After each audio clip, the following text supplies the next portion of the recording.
Hello साथीहरु, स्वागत छ तपाईहरुलाई ट्राम्याक्स स्टुडियो च्यानलमा। र आज हामी वाटर सिमुलेसन आफ्टर इफेक्टमा कसरी क्रिएट गर्ने भन्ने कुरा सिक्न गइरहेछौं। त्यसको लागि तपाईहरुसँग रेडसाइनको ट्र्यापकोड मिर भन्ने हुनुपर्छ। यो पेड प्लगइन हो र तपाईहरुले यो फ्रीमा डाउनलोड गरेर ट्रायल भर्सनमा युज गर्न सक्नुहुन्छ। त्यस्तै हामी फर्स्टमा न्यू कम्पोजिसन क्रिएट गर्छौं। न्यू कम्पोजिसनको नाम वाटर सिमुलेसन राख्छौं। तपाईहरुले आफ्नो सुटेबल नेम राख्नु होला र ड्युरेसन चाहिँ 12 सेकेन्ड लिन्छ। त्यसपछि ओके। अब यो चाहिँ सेभ गर्न नबिर्सिनु होला किनभने ह्याङ हुन्छ, तपाईको धेरै जीपी खान्छ। त्यस्तै राइट क्लिक न्यू सलिड र नाम राखेर ओके। र यहाँ इफेक्ट एन्ड प्रिसेटमा गएर हामीले MIR मिर सर्च गर्छौं र यो प्रिसेटलाई मिनिमाइज गरेर हामी यो मिर ड्र्याग एन्ड ड्रप गर्छौं। र यो ओपन भइसकेपछि अब हामीले यहाँ केही सेटिङहरु चेन्ज गर्छौं यसको। त्यसमा फर्स्ट अफ अल हामी यहाँ जियोमेट्रीमा गएर त्यसपछि अब साइज XYZ लाई चाहिँ 2500, त्यसपछि रोटेसन X -40, त्यस्तै भर्टिक X लाई चाहिँ हामी चेन्ज गरेर 700 मा राख्छौं। फेरि यसलाई पनि 700 मा भर्टिक्स वाइज 700,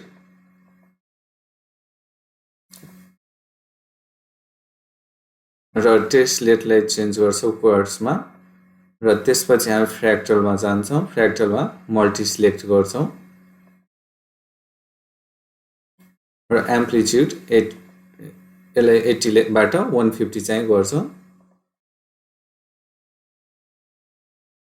त्यस्तै इन्डिभिजुअल फ्रिक्वेन्सीमा G लाई -60 हैन, यसलाई -60 हैन, हामी यसलाई छोड्दियौ।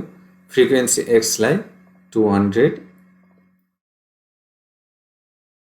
र इन्डिभिजुअल एम्प्लिट्युडमा गएर amplitude Z position -60, frequency Y 200, frequency Z as 100 नै छोड्दियौ होला। त्यस्तै फ्रिक्वेन्सी अब 800 बाट हामी 80 गर्छौं र तपाईहरुले देख्न सक्नुहुन्छ यो सिम्पली वाटर सिमुलेसन क्रिएट भएको छ। र यसलाई चाहिँ अझ बेटर लुक्सको लागि हामीले अझ केही सेटिङहरु चेन्ज गर्छौं। त्यसको लागि फ्रिक्वेन्सी X लाई 190 भन्दा नि 180 मा चाहिँ अलि बेटर हुन्छ यो।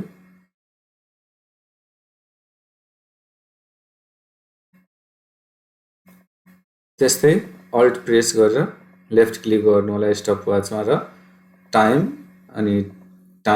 100 चाहिँ गर्नु होला। त्यस्तै यो एभोल्युसन भइसकेपछि हामीले अफसेट Y मा त्यस्तै अल्ट प्रेस गरेर लेफ्ट क्लिक अनि टाइम 100,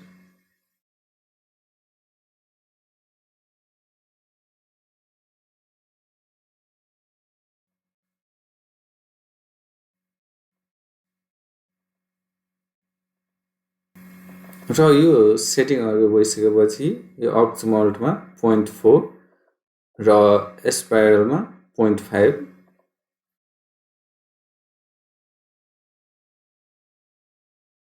त्यसपछि अब हामी मेटेरियलको सेटिङ चेन्ज गर्छौं। यसमा कलर आफुलाई वाटर कलरको सक्दो वाटर कलरको मिलाउनु होला यो अझ बेटर लुकको लागि। र तपाईहरुले जुन कलर चाहिन्छ त्यही कलर इनपुट गर्नु होला यहाँ। Then press okay.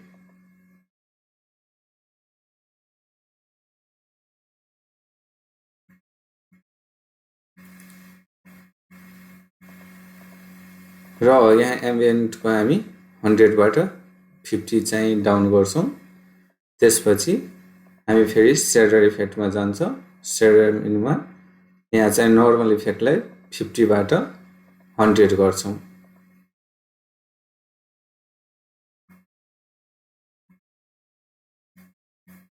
त्यस्तै देख्न सक्नुहुन्छ यो realistic water like similar to. त्यस्तै तपाईहरुले एम्प्लिट्युड भ्यालुहरु चेन्ज गरेर यो अझ बेटर लुक दिन सक्नुहुन्छ यसलाई एम्प्लिट्युड। तर म चाहिँ अर्को इफेक्ट एन्ड प्रिसेट युज गर्छु यहाँ यसको लागि। त्यसमा तपाईहरुले यहाँ सर्चमा गएर S अनि अन्डरस्कोर अनि इम्बोस टाइप गर्नुभयो भने तपाईलाई इम्बोस डिस्टोर्ट भनेर आउँछ र ड्र्याग एन्ड ड्रप गर्नु होला। र यहाँ चाहिँ हामी ब्राइटनेसलाई 1.5 गर्छौं